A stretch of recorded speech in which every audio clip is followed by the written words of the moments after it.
another residency graduation banquet. I wonder where they'll be in 10 years.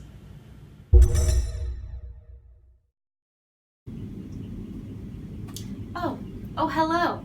Welcome. Looks like you're here for the interview. Just want to see what I've done and how I've done it. My name is Hoda.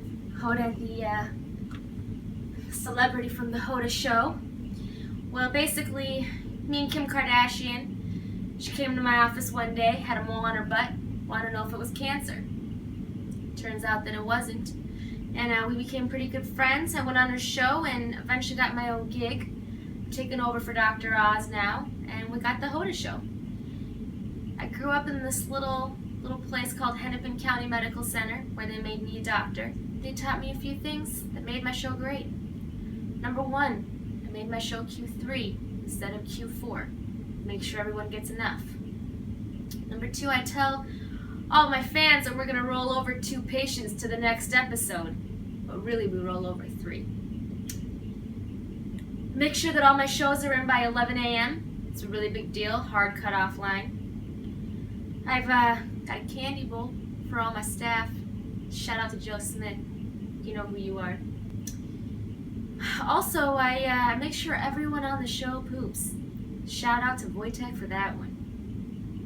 And lastly, for those of you who know what it means, who know that it matters, I always make sure I have a swinger.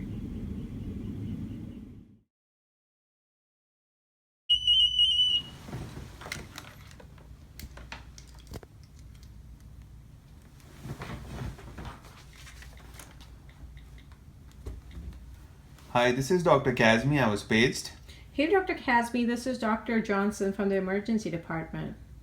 Hey, what's going on? We have a patient here who has a troponin of 0.031. We wanted to activate the cath lab. Okay.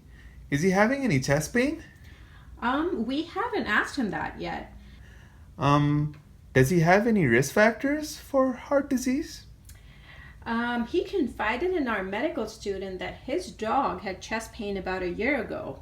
Oh, really? Oh my God, he's pretty sick. That concerns me. But you know, if you look at the data, as was noted in the Stent All study done at Abbott Northwestern Hospital, there is no mortality benefit in stenting everybody who comes to the hospital unless it's done at Abbott Northwestern Hospital. What do you think about activating pathway Z? What does that entail? Well, we basically get an echo and leave the decision making to the following morning when a new staff comes on. Well, that sounds like a plan. I think the patient's going to be a handful tonight, so I may give him some Zyprexa, Haldol, maybe some ketamine too for comfort. Okay, that sounds like a good plan. Hey, John, I'll be with you in just a minute. I've got to give Bob a call.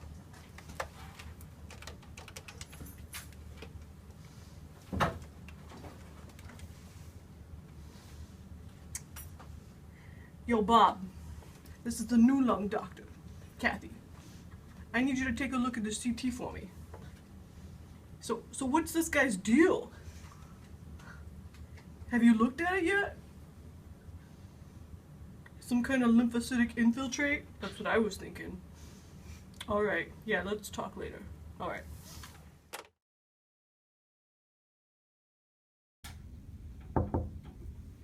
Hello? Whoa, Jack! What? Hey! Why are you in Mike Lawson's office? Oh, I came back to Hennepin. What? Yeah, no, I took a job as an APD. I went home for a couple of years to Duluth, Uh-huh. and that was great. Uh-huh. But then Rose called. We'd lost some APDs. Wendy and Melissa's Etsy shop took off, and now they've got their show on QVC. Oh my God, it's great. We lost Sam in the shark accident. Oh, that's not great. Wow. The cafeteria guy made fun of Lawson's sweaters, and so he quit. I mean, what do you know about the other people? I think like about Derek. He's good. He's far less crabby now. He's He's working as a hospitalist, half-time, spends his time at the lake with his wiener dog. Wow. Hip? Oh, you didn't hear about Andy? No, what happened? Yeah. Crushed under a slew of eligible ladies. What about Amber? She also doing well. She left medicine. TinyLadyClothes.com blew up. So she's world famous. She's kind of runs a fashion empire. What about Dr. LeClaire? Still a badass. What about the ID department? Kind of unchanged. Dr. Scott still rocking the sweater vest. Vogie and Baker, nobody really knows the difference between the two of them. Not much has changed. Whatever happened to Dr. Wiernick? He's still doing the same anemia lecture. I mean, literally, he's giving the same lecture as when you left. He's still doing it. Oh, wow. Yeah, he's super dedicated. Huh.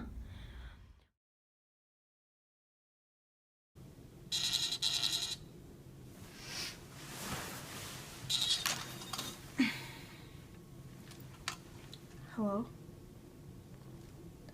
Josh Dorn. It's 3 in the morning. Why are you calling me? Do I have my discharges done? What? No? Ugh. I'll come talk to you right now. Come in. Hey, Hey, Josh Dorn. it's been a while. Yeah, and I'm a little bit confused. Why are you calling me at 3 in the morning about my patients, for one thing? And didn't you go into allergy? What are you doing here? Those are two very good questions, Carla. The reason I'm calling you at 3 a.m. is because I'm all about early discharge. So, as you might have heard, once allergies were cured by the genetically modified hookworm, I had to think about what was I doing. So I came back to what I know best. And that's early discharge. So I came back here, I got a couple extra degrees. I got my model cell certificate and my master's in early discharge. And I did a little analysis of the program, and what I found was, well, discharges were being held up by things like unresolved medical illness, and secondly, residents sometimes delay discharge intentionally. So then I thought of the pillars of early discharge. Do you have a moment? Sure. Okay. Number 1, how early can you go? Number 2, if you're not gone by breakfast, you might as well stay until tomorrow. Number 3, 3 a.m. It's better than 3 p.m. And number 4, a transfer to family medicine is just as good as a discharge. So basically, that's what I do now, and I love it. I feel like I'm really helping I'm really helping the hospital flow, and that's important. Thanks for your help. Thank you for seeing me, Dr. Marapari. Sure. I just came to get a little bit of advice. I've really enjoyed my nephrology practice here in the Twin Cities, but I have to say that big city living is kind of taking its toll on me. Okay. So I'm thinking about heading back up north, back to the woods a bit. Maybe Really? get my own nephrology practice back up there in a quieter environment. So I'm here to pick your brain in your previous training, if you have any advice on how to get a more rural nephrology practice going. Okay. Well, I guess in my vast experience at Vanderbilt, I do have quite a bit of experience in taking care of rural dialysis patients in Nashville. But they did teach me quite a bit about that. And, one of the things they taught me was how to sterilize dialysis water with a campfire. That would be super useful. There you go. Thank you. Hey, Dr. Schultz, can I present a patient? Yeah, sure. So I have a 57-year-old gentleman. Past medical history includes hypertension. He's basically come here for a follow-up for that. He says his blood pressures haven't really been very well controlled in the 170s, 180s at home. You know, why don't you just skip to the plan? Okay. So, my plan for his hypertension, I read your paper, the one you're first authoring, the you read puppet that. trial. Yeah. Good. And I DC'd his carvedilol and his lisinopril already. I don't know what people were thinking with those drugs, but Right. I tried to order a puppy, but I wasn't able to find the order in Epic. Is HCMC not covering that? Do we need a prior auth for that? You should be able to find it if you type in DME puppy. Okay, It will come up. let me try that. Okay. Hi, Dr. Schultz. I have a patient to staff with you. Great. So I have an interesting 45-year-old lady. She says for the past 5 to 6 months, she's used several over-the-counter medications, including melatonin, Benadryl. I was thinking maybe we could do another trial of melatonin, a higher dose, and see how that works. Well, we've actually found that melatonin isn't effective for helping people sleep. But there is a landmark trial by Klein, Leonard, et al. That has revolutionized how we treat insomnia. Wasn't that supposed to be for in-hospital insomnia? Well, subgroup analyses have shown that their findings can be generalized. So if this patient is having trouble sleeping, what the study shows is that what you should do is change her name to Matt, and then she should be able to sleep.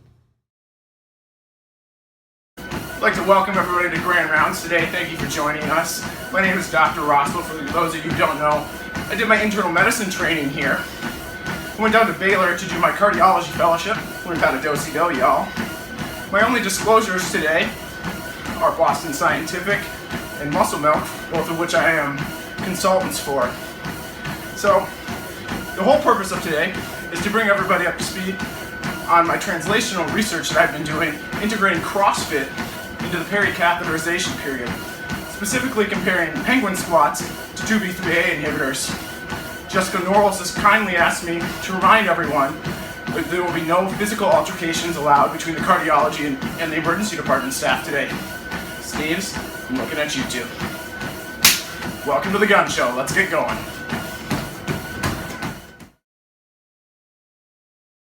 Ms. Johnson, how is your rheumatoid arthritis doing today? Well, my RA is flaring up. I'm wondering if I can get some Dilaudid. We do not give narcotics in this clinic, but I would be happy to inject your knee. Are you okay with that? Okay. Nice deep breath. How's that? Ouch. Okay. Give it a little time. It should get better. It should last about 3 months, okay? Okay. Nice to see you today.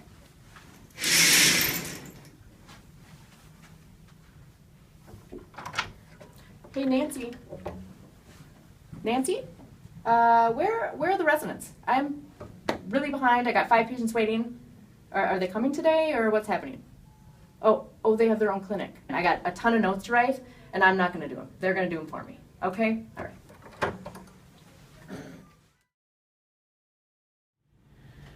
Well, it's hard to know where they'll be in 10 years, but I think whatever they're doing, they'll be doing fabulous work.